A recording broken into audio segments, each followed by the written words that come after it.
Good evening বন্ধুরা। আজ হলো 19 মে মঙ্গলবার। আজকের সন্ধ্যার সমগ্র বরাক উপত্যকা তথা আসাম এবং দেশের গুরুত্বপূর্ণ বিশেষ বিশেষ খবর হলো, কাল দেশ জুড়ে ফার্মেসি ধর্মঘট, অনলাইন ই ফার্মাসির বিরুদ্ধে কড়া অবস্থান এআইওসিডির। আগামীকাল 20 মে দেশ জুড়ে 24 ঘন্টার ধর্মঘটের ডাক দিয়েছে রসায়নবিদ ও ঔষধ বিক্রেতাদের অন্যতম বৃহৎ সংগঠন All India Organisation of Chemist and Druggist. সংগঠনটির অভিযোগ, অবৈধ অনলাইন ই ফার্মাসিগুলি জাল, নকল ও নিম্নমানের ওষুধ বিক্রির মাধ্যমে জনস্বাস্থ্যের জন্য মারাত্মক হুমকি তৈরি করছে। এআইওসিডির দাবি, অনলাইন ই ফার্মাসির দ্রুত বিস্তার, অতিরিক্ত ছাড় নিয়ে অস্বাস্থ্যকর মূল্য প্রতিযোগিতা এবং বাজারে জাল ঔষধের ছড়িয়ে পড়ার প্রতিবাদেই এই দেশব্যাপী ধর্মঘটের ডাক দেওয়া হয়েছে। সংগঠনটি জানিয়েছে, তারা দেশের প্রায় 12,40,000 ফার্মাসিস্ট ও ঔষধ ব্যবসায়ীদের প্রতিনিধিত্ব করে। সংগঠনের পক্ষ থেকে আরও বলা হয়েছে, বহু অনলাইন ই ফার্মাসি কোনো বৈধ প্রেসক্রিপশন বা পর্যাপ্ত যাচাইকরণ ছাড়াই ঔষধ বিক্রি করছে। এর ফলে নেশাজাতীয় ঔষধ, অ্যান্টিবায়োটিক, নকল ও নিম্নমানের ফার্মাসিউটিক্যাল পণ্য সহজেই সাধারণ মানুষের হাতে পৌঁছে যাচ্ছে। এতে স্বেচ্ছায় ঔষধ সেবনের প্রবণতা, ঔষধের অপব্যবহার এবং অ্যান্টিমাইক্রোবিয়াল রেজিস্ট্যান্সের ঝুঁকি বাড়ছে বলেও আশঙ্কা প্রকাশ করেছে সংগঠনটি। উল্লেখ্য, করোনা মহামারীর সময় থেকেই অনলাইনে ওষুধ বিক্রির প্রবণতা বৃদ্ধি পায় এবং বর্তমানে তা ব্যাপক আকার ধারণ করেছে। এআইওসিডি জানিয়েছে, অবৈধ ই ফার্মাসির বিরুদ্ধে দ্রুত কঠোর ব্যবস্থা নেওয়ার দাবিতে গত 7 এপ্রিল 2026 তারিখে প্রধানমন্ত্রী নরেন্দ্র মোদীর কাছেও একটি চিঠি পাঠানো হয়েছে। পরবর্তী খবর, সপ্তাহের মধ্যে দ্বিতীয়বার বাড়ল পেট্রোল ডিজেলের দাম। আন্তর্জাতিক বাজারে অপরিশোধিত তেলের ক্রমাগত মূল্য বৃদ্ধির জেরে দেশ জুড়ে ফের বাড়ল জ্বালানির দাম। গত শুক্রবারের পর তেল সংস্থাগুলি পেট্রোল ও ডিজেলের দাম নতুন করে সংশোধন করেছে। মাত্র 5 দিনের মধ্যে এই নিয়ে দ্বিতীয়বার মূল্য বৃদ্ধির ধাক্কায় কার্যত দিশেহারা সাধারণ মানুষ। আজ থেকেই কার্যকর হচ্ছে পেট্রোল ডিজেলের এই নয়া দাম। বিজ্ঞপ্তি অনুযায়ী কলকাতায় পেট্রোলের দাম লিটার প্রতি 96 পয়সা বেড়ে হয়েছে 109 টাকা 70 পয়সা। পাশাপাশি ডিজেলের দাম লিটার প্রতি 94 পয়সা বৃদ্ধি পেয়ে ঠেকেছে 96 টাকা 7 পয়সায়। 4 মহানগরের মধ্যে তিলোত্তমায় পেট্রোলের দামের গ্রাফ সবচেয়ে ঊর্ধ্বমুখী। অন্যদিকে রাজধানী দিল্লিতে পেট্রোলের দাম 87 পয়সা বেড়ে হয়েছে 98 টাকা 64 পয়সা এবং ডিজেল 91 পয়সা বেড়ে দাঁড়িয়েছে 91 টাকা 58 পয়সায়। চেন্নাই ও মুম্বাইয়ের চিত্রটাও আলাদা কিছু নয়। এর আগে গত শুক্রবারই এক ধাক্কায় লিটার প্রতি 3 টাকা বাড়ানো হয়েছিল জ্বালানির দাম। একই সঙ্গে দিল্লিতে সিএনজির দামও কেজি প্রতি 2 টাকা বৃদ্ধি পেয়েছে। পরবর্তী খবর, যাত্রীরা উঠতেই আগুন ধরে গেল প্যাসেঞ্জার ট্রেনে, দাউ দাউ করে জ্বলল কামরা। প্যাসেঞ্জার ট্রেনে বিধ্বংসী আগুন। আজ 7 সকালে পাটনাগামী একটি ট্রেনের কামরায় আগুন লেগে যায়। সঙ্গে সঙ্গেই রেলকর্মীরা আগুন নিয়ন্ত্রণ করার চেষ্টা করেন, কিন্তু আগুনের গ্রাসে চলে যায় পুরো কামরা। অগ্নিকাণ্ডের ঘটনাটি ঘটেছে বিহারের সাসারাম রেল স্টেশনে। জানা গিয়েছে, প্যাসেঞ্জার ট্রেনটি পাটনা যাচ্ছিল। স্টেশনের 6 নম্বর প্ল্যাটফর্মে দাঁড়িয়ে থাকার সময় ট্রেনের কামরায় আচমকা আগুন ধরে যায়। জানা গিয়েছে, যখন আগুন লাগে তার কিছুক্ষণ পরই ট্রেনটি ছাড়ার কথা ছিল। সৌভাগ্যক্রমে সেই সময় খুব বেশি যাত্রী ছিলেন না ট্রেনে এবং সঙ্গে সঙ্গেই তারা ট্রেন থেকে দৌড়ে নেমে যান। ঘটনায় হতাহতের কোনো খবর মেলেনি। রেলের কর্মীরা দ্রুত দৌড়ে এসে আগুন নিয়ন্ত্রণে আনার চেষ্টা করেন। কিছুক্ষণের চেষ্টায় আগুন নিয়ন্ত্রণে আনা হয়, তবে কামরাটি সম্পূর্ণ পুড়ে গিয়েছে। প্রাথমিক তদন্তে অনুমান, শর্ট সার্কিট থেকে আগুন ধরে গিয়েছিল ট্রেনে। প্রসঙ্গত, রবিবারে দিল্লিগামী রাজধানী এক্সপ্রেসেও আগুন ধরে গিয়েছিল। মধ্যপ্রদেশের রতলাম জেলা দিয়ে যাওয়ার সময় আচমকা ট্রেনে আগুন ধরে যায়। B1 কোচে প্রথমে আগুন লাগে, পিছনে থাকা লাগেজ ভ্যানও আগুনের গ্রাসে চলে যায়। কোনো মতে ওই কামরায় থাকা 68 জন যাত্রীকে উদ্ধার করা হয়। পরপর 2 দিন 2টি ট্রেনে আগুনের ঘটনায় স্বাভাবিকভাবেই আতঙ্ক সৃষ্টি হয়েছে। যাত্রীদের নিরাপত্তা ও সুরক্ষা নিয়েও প্রশ্ন উঠছে। পরবর্তী খবর, বিপর্যস্ত 6 নম্বর জাতীয় সড়ক, চাঁদা তুলে মেরামত স্থানীয়দের। 6 নম্বর জাতীয় সড়কের পাইকান থেকে মালিডহর পর্যন্ত অংশে বর্তমানে রয়েছে প্রায় কোমর সমান গর্ত। বর্ষার মরশুমে এসব জায়গায় জল জমে পুরো সড়ক কর্দমাক্ত হয়ে থাকলেও বিভাগীয় কর্তৃপক্ষের বিন্দুমাত্র হেলদোল নেই। দেশের জাতীয় সড়কের মতো গুরুত্বপূর্ণ সড়কগুলির দেখভাল ও মেরামত করার দায়িত্ব রয়েছে একমাত্র NHIDCL-এর। কিন্তু পশ্চিম কাটিগড়ার 6 নম্বর জাতীয় সড়কের মালিডহর থেকে দিগরখাল পর্যন্ত বেহাল অংশের মেরামত করছেন স্থানীয় মানুষ।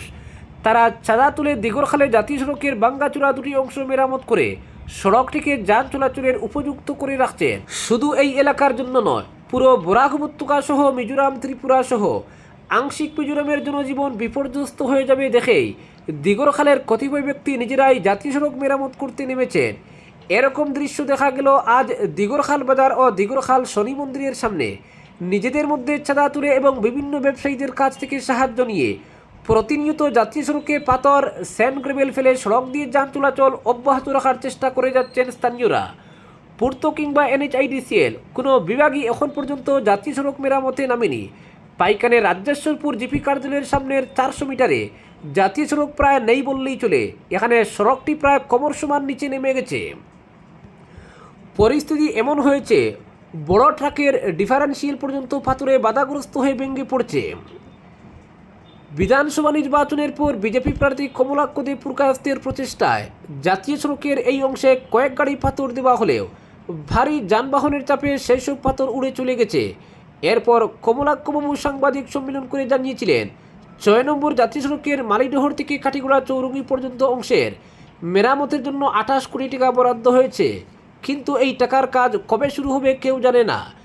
বিভাগীয় তরফ থেকে জানা গেছে 28 কোটি টাকা বরাদ্দ হয়েছে ঠিকই, কিন্তু এই টাকার ডিপিআর পাঠানো হয়েছে দিল্লিতে। অনুমোদন আসার পরই কাজ শুরু হবে।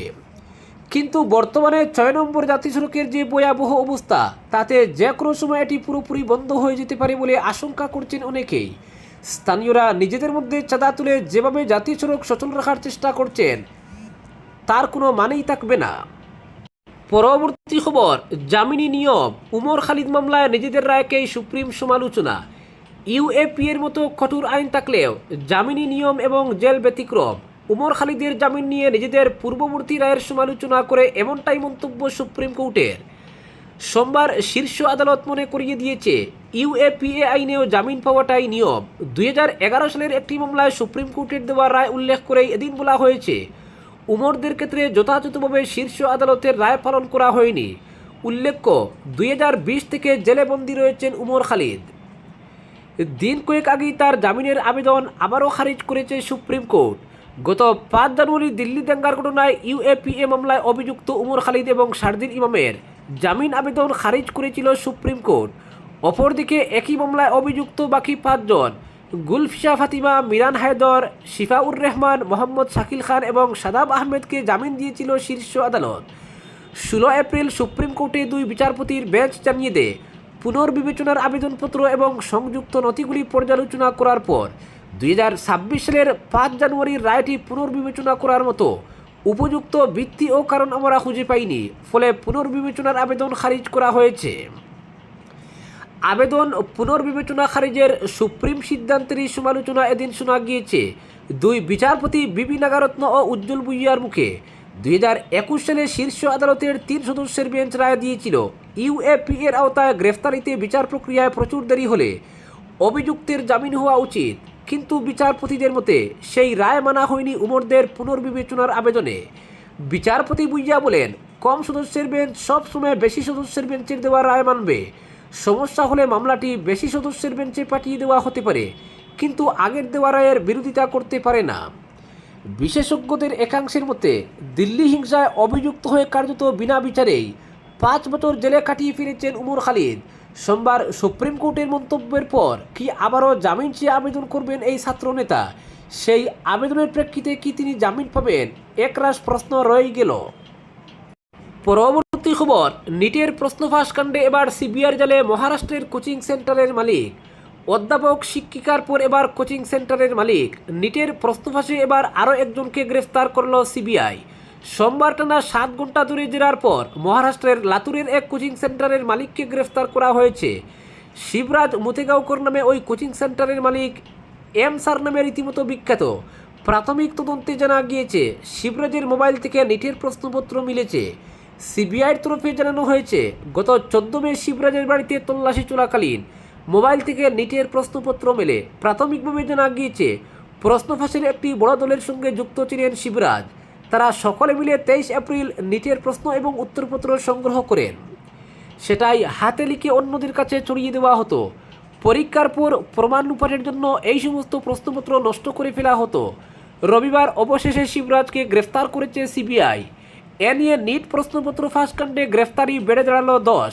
আরও বেশ কজন সিবিআইয়ের স্ক্যানারে রয়েছেন, তাদেরও শীঘ্রই গ্রেফতার করা হবে বলে বিশ্বাসী সিবিআইয়ের তদন্তকারীরা। উল্লেখ্য, মহারাষ্ট্রের শিক্ষাক্ষেত্রে শিবরাজের ব্যাপক জনপ্রিয়তা। এম স্যার বলে একটাকে তাকে চেনে সকলে। ইনস্টাগ্রামে প্রায় 67,000 ফলোয়ার রয়েছে তার। লাতুরের এক কৃষক পরিবারের সন্তান শিবরাজের ক্যারিয়ার শুরু হয় গৃহশিক্ষক হিসেবে। সাইকেলে চেপে বাড়ি বাড়ি গিয়ে পড়াতেন। তারপরে একটি ঘর ভাড়া নিয়ে শুরু করেন কোচিং সেন্টারের যাত্রা। সেখান থেকে প্রতিষ্ঠা করেন আরসিসি ক্লাসেস নামে বিখ্যাত কোচিং সেন্টার। প্রত্যেক বছর অন্তত 40,000 পড়ুয়া এই সেন্টারে ভর্তি হন। সর্বভারতীয় পরীক্ষাগুলিতে মহারাষ্ট্রের পড়ুয়ারা ধারাবাহিকভাবে শীর্ষস্থান দখল করে আসছে। সেখানে শিবরাজের কোচিং সেন্টারের যথেষ্ট ভূমিকা রয়েছে বলেই তদন্তকারীদের অনুমান। ইতিমধ্যেই পিবি কুলকার্নি নামে এক শিক্ষককে গ্রেফতার করেছে সিবিআই। তিনি পড়াতেন শিবরাজের কোচিং সেন্টারে। এছাড়াও মনীষা গুরুনাথ মান্দারে নামে এক অধ্যাপিকাকে গ্রেফতার করেছে সিবিআই। তদন্তকারীদের অনুমান, বিরাট অর্থের বিনিময়ে এই কোচিং সেন্টার এবং শিক্ষকদের হাতে পৌঁছে যেত নিটের প্রশ্নপত্র। সেই প্রশ্ন অর্থের বিনিময়ে পৌঁছে যেত পড়ুয়াদের হাতে। আজকের বিশেষ সংবাদ এখানেই সমাপ্ত।